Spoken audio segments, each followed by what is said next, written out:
ఢిల్లీలో నిన్నటి రోజున ఢిల్లీలో రసవత్తమైనటువంటి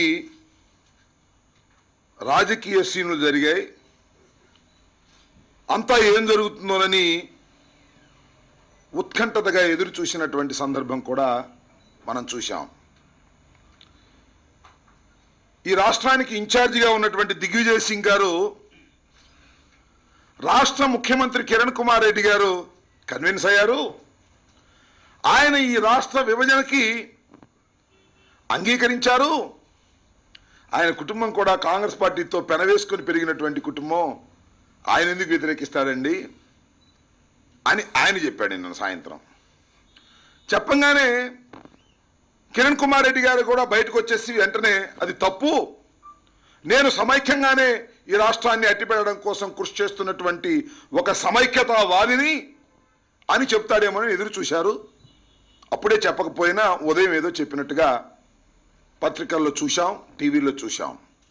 ఆయన సమైక్యానికి కట్టుబడి ఉన్నాడని, రాష్ట్ర విభజన జరిగితే రాష్ట్రం దెబ్బతినిపోతుందని, రాష్ట్రం సమైక్యంగా ఉంటేనే అభివృద్ధి చెందుతుందని ఆయన అభిప్రాయపడ్డాడు. నేను అభిప్రాయం నుంచి మారలేదు అని ఆయన చెప్పాడు. మా బాధంతా ఏమిటంటే, ఎందుకు కాంగ్రెస్ పార్టీ ఇంతగా ఆడుకుంటుంది తెలుగు జాతిని, తెలుగు రాష్ట్రాన్ని అనేది బాధ కలుగుతా ఉన్నది. ఎందుకంటే కిరణ్ కుమార్ రెడ్డి గారు కన్విన్స్ అయ్యాడు అని లోపల నుంచి సమాచారం వస్తుంది, బయటకు వచ్చేమో ఆయన కన్విన్స్ కాలేదని చెప్తున్నారు. ఎందుకు ఈ డ్రామాలు ఆడుతూ ఉన్నారో అర్థం కానటువంటి ఒక పరిస్థితి. మీ అందరికీ గుర్తుండే ఉంటుంది, జూలై 30వ తారీఖున సిడబ్ల్యూసి తన నిర్ణయాన్ని ప్రకటించినప్పుడు కిరణ్ కుమార్ రెడ్డి గారు ఏం మాట్లాడాల, అప్పుడు మాట్లాడాల. ఆ తరువాత ఆగస్టు 8వ తారీఖు వరకు మాట్లాడాల. నేను చెప్పదలుచుకున్నది ఏమిటంటే, నిజంగా కిరణ్ కుమార్ రెడ్డి చిత్తశుద్ధి కలిగిన సమైక్యత వాదే అయి ఉన్నట్లయితే 30వ తారీఖు సాయంత్రం సిడబ్ల్యూసి ఒక ప్రకటన చేయబోతుంది, రాష్ట్రాన్ని చీల్చడానికి ఆ ప్రకటన వస్తుంది అని తెలిసినటువంటి వ్యక్తి కిరణ్ కుమార్ రెడ్డి ఎందుకు మౌనం దాల్చాడు? అదే రోజు ఉదయం 10 జన్పత్లో సోనియా గాంధీకి తన రాజీనామా పత్రాన్ని విసిరి వేసినట్లయితే 30వ తారీఖు సాయంత్రం సిడబ్ల్యూసి ఆ ప్రకటన చేసి ఉండేదా? ఒక్కసారి ఆలోచన చేయమని విఘ్నులైనటువంటి సమైక్యతావాదుల్ని, మేధావుల్ని నేను కోరుకుంటా ఉన్నా. నిజంగా ఆ రోజున ఆయన తన రాజీనామా పత్రాన్ని సమర్పించి ఉన్నట్లయితే, ఎందుకని సమర్పించమని అంటున్నానంటే, పదవి నాకు ముఖ్యం కాదు, ఈ రాష్ట్రం సమైక్యంగా ఉండాలి, నేను సమైక్య సింహాన్ని అని డబ్బా కొట్టుకుంటున్నటువంటి కిరణ్ కుమార్ రెడ్డి ఆ రోజున ఎందుకు చేయలేకపోయాడని నేను అడుగుతా ఉన్నా. నిజంగా ఆ రోజునే రాజీనామా చేసి ఉన్నట్లయితే, రాష్ట్రంలో ప్రభుత్వం పడిపోతే కాంగ్రెస్ పార్టీ ఏమి ఆలోచన చేసేదంటే, రాష్ట్ర విభజన అనే దాన్ని వెనక్కు నెట్టుకొని రాష్ట్రంలో ప్రభుత్వాన్ని కాపాడుకోవడం కోసం ఏ విధంగా ప్రయత్నం చేయాలనేటువంటి ఏజెండాలోకి వచ్చి ఉండేది. సరైన సమయంలో సరైనటువంటి నిర్ణయం తీసుకొని సరైనటువంటి కార్యాచరణ చేయలేనటువంటి ఈ రాష్ట్ర ముఖ్యమంత్రి నల్లారి కిరణ్ కుమార్ రెడ్డి ఆడుతున్నటువంటి నాటకం ప్రజల్ని క్షోభింప చేస్తున్నది, సమైక్యవాదులందరినీ గందరగోళపరుస్తున్నది. ఇంకా ఎందుకు ఈ నాటకాలు ఆడతారని నేను అడుగుతా ఉన్నా. ఢిల్లీ వెళ్తారు, వార్ రూమ్లో అంగీకరిస్తారు, బయటకు వస్తారు, సమైక్యమే నినాదం అంటారు. అంటే సీమాంధ్రాల్లో వచ్చినటువంటి సమైక్య ఉద్యమాన్ని నాయకత్వం వహించాలనేటువంటి ప్రయత్నం ఒకటి. రెండవది, వార్ రూమ్లోకి వెళ్ళి హైకమాండ్ యొక్క నిర్ణయాన్ని అంగీకరించి ముఖ్యమంత్రిగా కొనసాగాలనేటువంటి తాపత్రయం. నేను ఒకటి మనవి చేస్తున్నా, కేఎస్ రావు గారు కేంద్ర మంత్రిగా ఉన్నటువంటి వ్యక్తి, మంత్రి కాకముందు ఆయనే అసలైన సమైక్య సింహం అని అందరూ గర్వపడ్డారు. చివరికి సెటిల్ చేసుకున్నాడు సమైక్యవాదాన్ని అడ్డం పెట్టుకొని, కేంద్ర మంత్రిగా అయ్యాడు. ఆ తర్వాత చెప్పాడు విభజిస్తే తప్పేమిటి అని. నల్లారి కిరణ్ కుమార్ రెడ్డి గారు కూడా ఏదో సెటిల్ చేసుకోవడానికి సమైక్యవాదాన్ని అడ్డం పెట్టుకొని ప్రయత్నం చేస్తున్నాడు. ఇది ధర్మం కాదు, రాష్ట్ర విభజన మీద నల్లారి కిరణ్ కుమార్ రెడ్డి కాంగ్రెస్ పార్టీ ఆడుతున్నటువంటి నాటకం ఆపకపోయినట్లయితే రాష్ట్ర ప్రజానీకం సరైన సమయంలో బుద్ధి చెప్పేటటువంటి పరిస్థితి ఏర్పడుతుందని మనం చేస్తున్నా. ఒకటే అంటున్నా, నిజంగా సమైక్య రాష్ట్రం కోసం మీరు పోరాటం చేసే సమైక్యవాది అయితే ఏం చేశారని అడుగుతా ఉన్నా.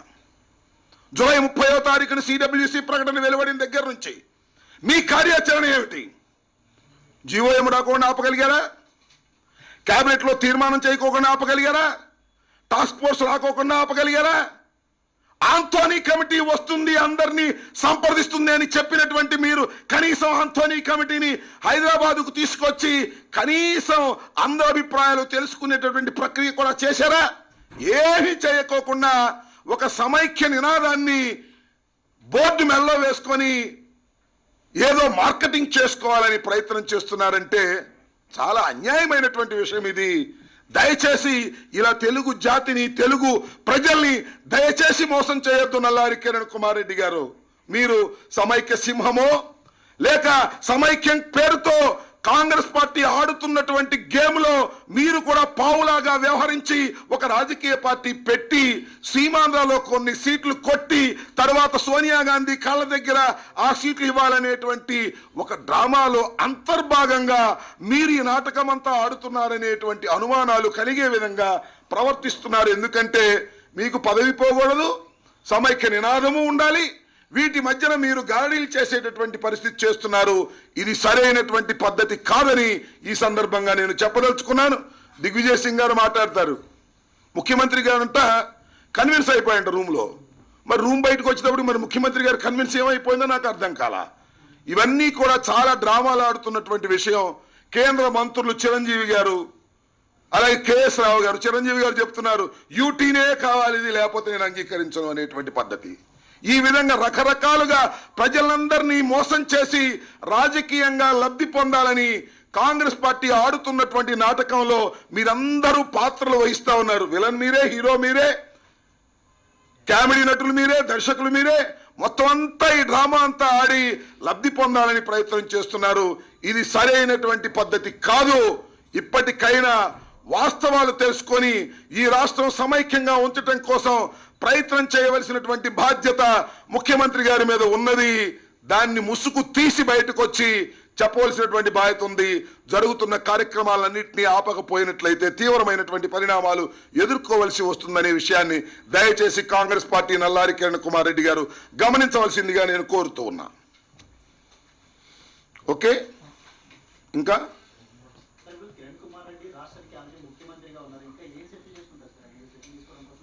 అది ఆయన అడగవలసిన ప్రశ్న. మీరు ఏం సెటిల్ చేసుకోబోతున్నాడో, సెటిల్ చేసుకుంటానికి ప్రయత్నం చేస్తున్నాడని అనుమానం వ్యక్తం చేశాం.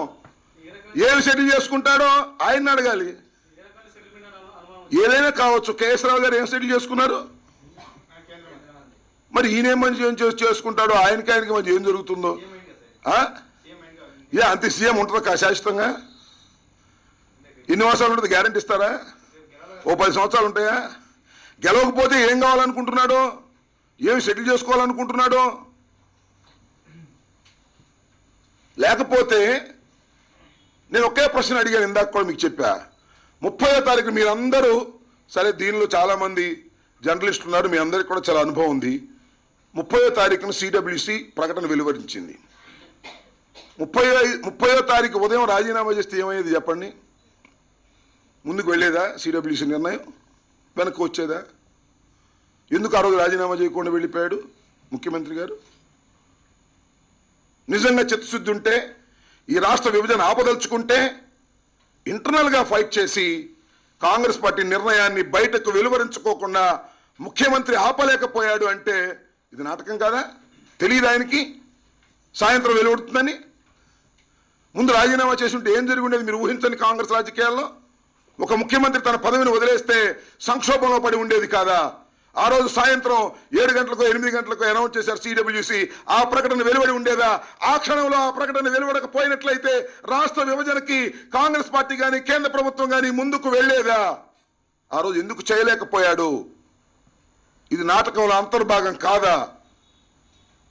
పదవి మీద ప్రేమ ఉంటే లేకపోతే తృణప్రాయంగా వదిలేవాడైతే 30వ తారీఖున ఏం చేశాడు అనేది ఇక్కడ ప్రశ్న. ఈ మాత్రం తెలుసుకోలేరా కాంగ్రెస్ రాజకీయాల్లో? ఏమి సెటిల్ చేసుకోబోతున్నాడు ఏమిటి అనేది ఆయన చెప్పాలా రాజకీయాల్లో? ఆయనే చెప్తున్నాడు నా పదవి శాశ్వతం కాదు, దిగ్విజయ్ సింగ్ శాశ్వతం కాదు. ఇప్పుడు మాట్లాడే దిగ్విజయ్ సింగ్ గురించి మాట్లాడే ఖండించడే, ఈ రాష్ట్రాన్ని విభజన చేస్తున్నటువంటి సోనియా గాంధీ గారి గురించి మాట్లాడే, వాట్ ఈస్ దిస్? ఎవరిని మోసం చేయాలనుకుంటున్నారు? ఎవరితో ఆడుకోవాలనుకుంటున్నారు? మీరు రాష్ట్రాన్ని విభజన చేయదలుచుకుంటే కాంగ్రెస్ పార్టీ చెప్పండి స్పష్టంగా. ముఖ్యమంత్రి గారు కూడా ఇక్కడికి వచ్చేమో విభజనకి వ్యతిరేకం అంటాడు, ఢిల్లీ వెళ్ళి వార్ రూమ్లోనేమో విభజన చేసుకోమని చెప్తాడు. ఏమిటిది? What is this drama? ఒక ముఖ్యమంత్రి ఆడవలసిందేనా ఇది? ఆయన ప్రజలు ఎన్నుకున్నా ఎన్నుకోకపోయినా రాష్ట్ర ప్రజలందరికీ కూడా ఆయన రిప్రజెంటేటివ్గా ఉన్నట్టే కదా లెక్క. ఇంకా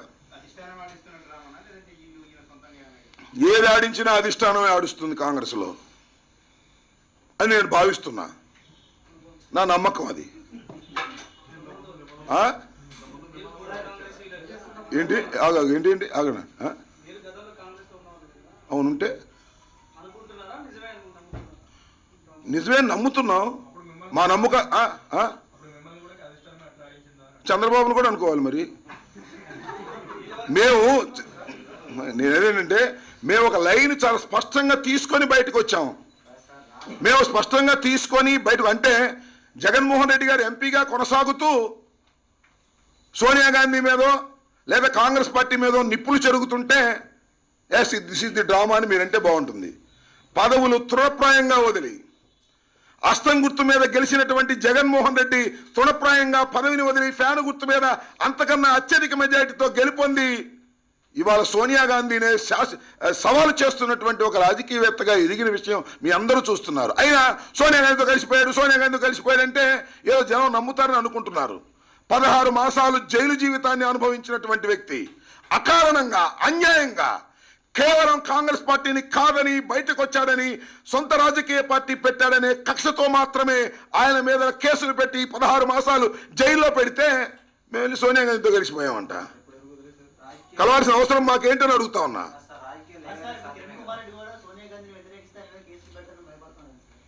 అంటే వాళ్ళది ఏమో మరి అది ఆయన అడగాలి. బహుశా అయ్యుంటుందేమో నాకు తెలియదు. కేసులు పెడతారని భయపడతారో లేకపోతే ఆయన పెట్టిన ఫైల్స్ మీద వెనక్కు తీసుకొని వాటి మీద ఎంక్వైరీ చేస్తారని భయపడుతున్నారో.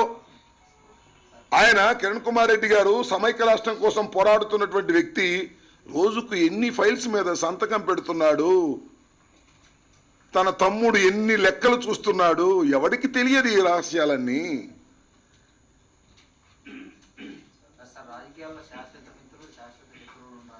మేబీ ఎవరు అంటే ప్రస్తుతం మేము శత్రువా మిత్రులా చెప్పండి. మిత్రులని చంద్రబాబు అంటాడు. చంద్రబాబు ఇంటి ముందు ధర్నా చేస్తాడు, సోనియా గాంధీ ఇంటి ముందు, ఇంటి వెనక్కి వెళ్ళి 2 కాళ్ళు పట్టుకుంటాడు. అది చంద్రబాబు నైజం. ఇంటి ముందైనా ఇంటి వెనుకైనా ఒకే రకంగా ఉండగలిగినటువంటి శక్తి సామర్థ్యం ఒక్క రాజశేఖర రెడ్డి కుటుంబంలో ఉద్భవించినటువంటి జగన్మోహన్ రెడ్డికే ఉన్నదనేది కాలం నిర్ణయించింది. భవిష్యత్తులో కూడా కాలం నిర్ణయించబోతుంది.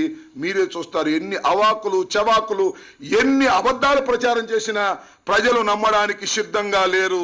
ఈ రాష్ట్రంలో కాంగ్రెస్ పార్టీని తెలుగుదేశాన్ని భూస్థాపితం రాజకీయంగా చేయగలిగినటువంటి శక్తి వైఎస్ఆర్ కాంగ్రెస్ పార్టీకి ఉన్నది అనేది వెనుక జరిగినటువంటి ఎన్నికల ఫలితాలు స్పష్టంగా చెబుతున్నాయి. ముందు జరగబోయేవి కూడా చెప్పబోతున్నాయి. ఓకే.